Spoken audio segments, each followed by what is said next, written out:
Hey everybody, welcome back. It's Anna from Astral Tarot, and today I want to talk to you about this oil that I've made.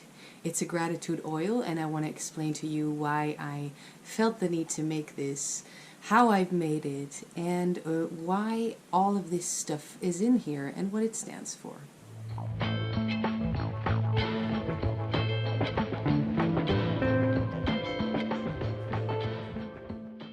Okay, first of all, gratitude oil is something that I've named it this. It's just oil with a bunch of herbs and stuff in it.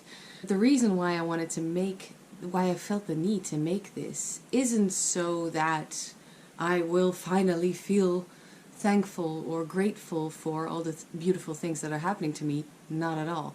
I am grateful and I am thankful, but I just need to allow myself to feel that more. That might sound cheesy as fuck, but it's just the way that it is. Let me explain where this comes from. As you may have seen in my latest altar tour, is it called altar tour? Yes, I think so. I have a bunch of random dried flowers hanging here and just over there and basically all around my home. Now, those flowers all come from bouquets that were gifted to me at the end of the school year, at the end of the season, on the day of the performance at the end of the year.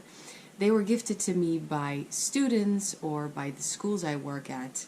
That whole thing, to me, it really touches me, even though, every teacher, of course, gets flowers. They are generous like that. And, it's kind of like a saying thank you. As you may know, I have been a professional dancer for a good 10 years after my graduation. To be honest, I started dancing at the age of 4. Well, actually earlier than that even, but I went to the dance academy, which is where children go to become professional dancers at the age of 11, 12. And so, I'm 33 now, and I stopped training and dancing and rehearsing and going to auditions and all that stuff a good 3 years ago. Maybe even longer, actually. I'm losing track of time, but that's not the important thing here. So after I got my bachelor's degree, I've been a professional dancer for, around 10 years, I'd say. Usually we start working as kind of internships in our 4th year, so I kind of count that as well. And during my time as a professional dancer, which means I was a contemporary dancer, because I started with ballet, really the ballet academy as we know it, and then for my, in Dutch it's called HBO, it's just doing a bachelor's degree, it takes 4 years, I chose contemporary dance. I love ballet, I love contemporary dance, I love many different dance forms, but those really are my two, that I've actually have real experience in performing. I loved doing that, and I loved performing. I loved the work. But, there's this thing, and I can go really deep into this, but I will just say it quickly. As a professional dancer, it's so demanding, physically, mentally. We are really hard on ourselves. Professional dancers are really hard on themselves. And so, at a certain point, I don't really know when it happened. Maybe it was really around the beginning. I have a feeling it was around 14, I was around 14 or 15 years old. Already then it started happening that I was really happy to do this work. This was my dream job, and I actually did it. How cool is that? I actually made it. But I started having trouble with accepting compliments or accepting applause. Like, it's amazing when you finish a show and the applause is overwhelming, and it's a big theater or it's a small theater and you're really close to one another. That's also a different vibe. But also the big theaters where it's like these so many people, standing up, giving the group a standing ovation. It's all really amazing, and yes, it touches me, but not to the point where I actually felt like I really did a good job, where I actually felt like I was deserving of this. Now there's this whole, it's connected to a lot of different things, but dancers are really hard on themselves. And I know it's not just dancers, but I'm just speaking from my own experience. And so it really seeped into my work, into my attitude towards the work, this lack of getting something back from it. It's like, ooh, I actually have to go grab that. Hold on. This is a quote from Merce Cunningham, which was a really huge, important guy for the modern dance. You have to love dancing to stick to it. It gives you nothing back. No manuscripts to store away. No paintings to show on walls and maybe hang in museums. No poems to be printed and sold. Nothing but that single fleeting moment when you feel alive. So that is very... I get that. Now, of course, now we know we can record it, but it's not the same as seeing it live. It's not the same as doing it live. A moment is... it's magical. So you can tell probably that I still very much love it, but it was time for me, for many different reasons, to stop dancing, and I'm still working through some shadowy stuff for sure. This year I've started training again. Well, training, nothing compared to what I used to do. It's like 1.5 hours a week, just one class a week. But that only that, and it's ballet. Only doing that is giving me a lot of stuff back and is allowing me finally to work through some stuff that was just hard, being a human being in the dance world. Because often it's kind of, you're just a number. Like with any job, there are things that are difficult to deal with. But when I truly decided to start teaching, it was, I think, the first time in a good 2 years where I just got the job after an interview. That was just a whole new thing to me, because auditions, they take days, sometimes weeks.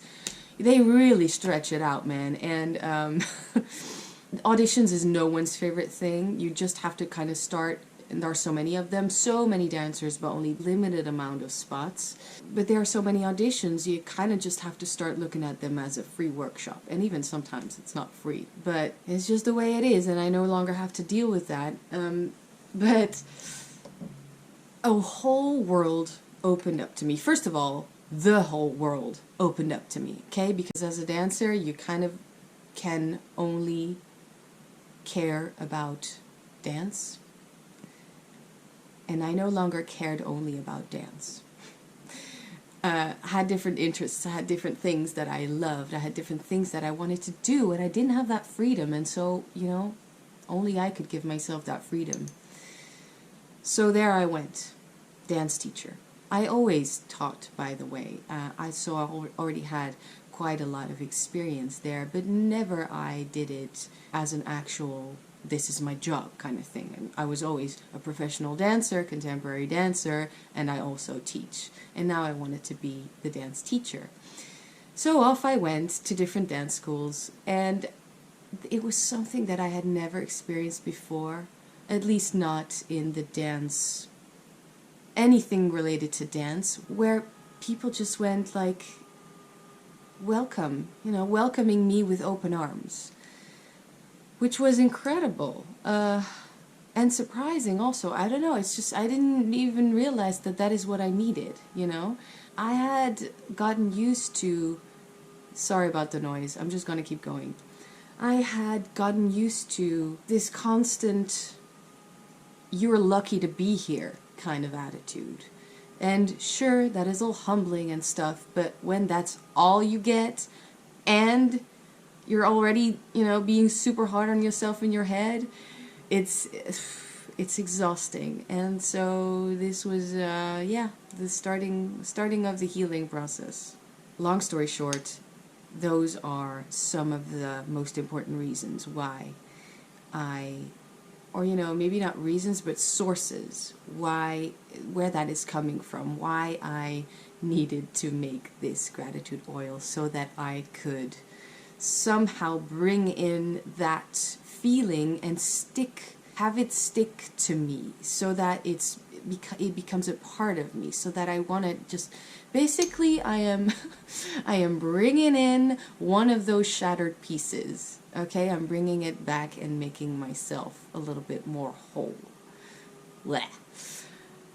So what's in here? I actually have a list somewhere. Okay, so I found it. It's very short. And you know, I'm not going to get into how I put all of these herbs and stuff in the oil, but rather what's in here and why. I think that's a little bit more interesting at this point. So in here, first of all, the base is olive oil, and I use this as dressing oil, so I dress candles with it, and it smells so good, by the way. And I think it's also safe for skin. At least the only part of my body that I've used this on was my hands, and yeah, feels good. So the base of this oil is olive oil. Regular olive oil, the one that I use to cook with. So, I mean, that's handy. The reason I chose olive oil for this is, first of all, olive oil has a pretty long shelf life, so that's pretty handy for an oil, because, you know, this is a small jar, rather small jar, but still, quite a lot of oil is in here, so don't underestimate that. Any jar that's bigger than this is going to have to last years. So olive oil, that's one of the reasons. Second of all, it's readily available to me. And then third, I figured it's also quite perfect because my family is from, I kept saying the south of France, which isn't exactly true. I was just being private. Really, yes, we are French, but we are from Corsica. So that is where there are a lot of olive trees, beautiful olive trees in this dry part of Corsica. Also there's this more green part of Corsica, which is really where we are from. But basically, I've always known food prepared with olive oil. So there's that. Then I have put in dried mandarin peel, rose petals, which come from the bouquets. So already gratitude bouquets. They were all dried, by the way. I don't want to put in anything that isn't fully dried. Same with the mandarin peel, same with the herbs, same with the flowers. I don't want to put in anything that isn't fully dried in here because that might get moldy. You really don't want that because it's supposed to be something beautiful, right? Of course, there are also different types of oil that you can make, like vanishing oils and all that stuff, but still, I don't think you want to use moldy oil. So, mandarin peel, rose petals, chamomile, which you can probably see. I'm not sure. Lighting isn't all that good today. And then some green tea, I believe, that is jasmine flavored. It's just really this stuff that you can buy pretty much anywhere. It smells so good. I love tea. It smells so relaxing. It's yeah, so good. So for the reason that it makes me feel this way, it grounds me, it relaxes me, and it just smells like something from my childhood. So there's that. Chamomile, of course, I believe we all know that, has calming properties and also is kind of like this good luck kind of flower, I feel. The rose petals I've explained. Also, of course, roses especially are good for love, and then I look at it as any type of love because it's kind of a relationship, a connection kind of thing, which is really important. I am actually working on, with all of this, basically I'm working on having a loving connection with myself, but also actually truly connecting to other people and then letting them in. Basically letting people in, yeah. And then the mandarin peel, that is just, do I still have it here? Yeah. That is just something spontaneous that I did. Basically, what I did is I ate a mandarin and I kept the peel and I cut it up in teeny tiny little pieces and then dried it for a good 2 weeks on my altar. Oh, it just, once dried, I will tell you what it smells like. It smells like like raw cookie dough made with butter. Now, I usually don't eat cookies made from butter anymore, but this totally reminds me of my grandmother's recipe of cookies. She used to, well, make them with butter and then add some, I think it was orange peel in with the batter. She mixed orange peel in with the batter. Mandarins obviously aren't oranges, but I have a feeling they're related, no? And my brother and I used to help her making those cookies from scratch, and of course we would always lick the spoon and, you know, eat the dough raw. Really, that is what it smells like, and it's amazing how that butter smell, not the disgusting butter smell, but the good butter smell, got in here. I don't know where where that came from, but maybe it's just the association in my mind that any sort of citrus fruit dried peel smells like butter because of the cookie batter, but I don't know, it's possible. But anyway, all of that's in here, and it's really just 4 ingredients, with the 5th being the oil, the olive oil. But this is it. This is my gratitude oil. And you notice probably a lot of it has to do with my childhood. And it reminds me of my childhood. It's just about feeling safe enough to be loved and accept love and be able to give it back. It's really just about opening up and, as I said, letting people in. And also, I have trouble formulating this sentence. It's also about being open enough so that other people have the chance to allow me in as well. Opening up this jar, I will probably disappoint you. It does not smell that good. It smells good when I rub it on my hands, and it smells great when it's burning on a candle, because that is when I really smell those mandarins. And it's I think I really, for my own personal practice, I didn't research any of these herbs or ingredients. I just went with my guts and my senses, really. I think for me and what I am getting from this, it's really perfect. Yeah. It's subtle, it smells good. It's not too overwhelming, not too overpowering. And I have used this already a little bit. I've used this in another little jar. Very witchy looking. So cliche.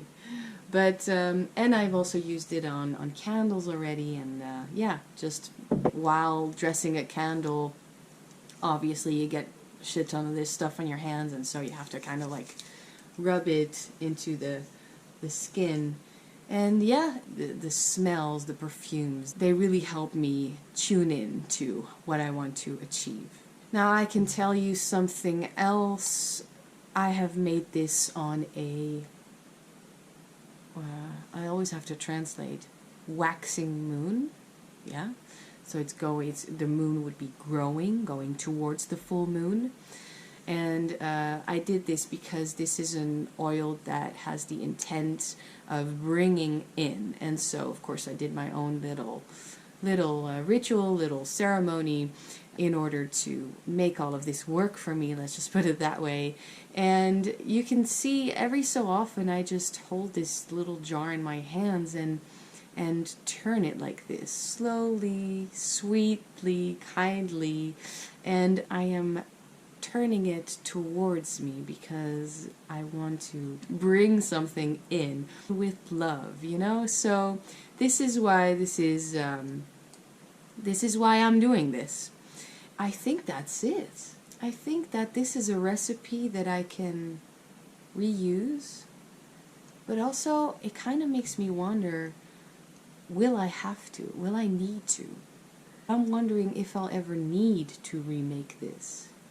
Or if I do, how many times will I need to remake this? When will I feel that this is actually a part of me, where I won't have to bring in the little broken off piece and try to bring it back to center? We'll see. But at least for now, I wanted to share with you. I realize I haven't actually given you a recipe at all, but maybe rather just a way of looking at it, an attitude towards it.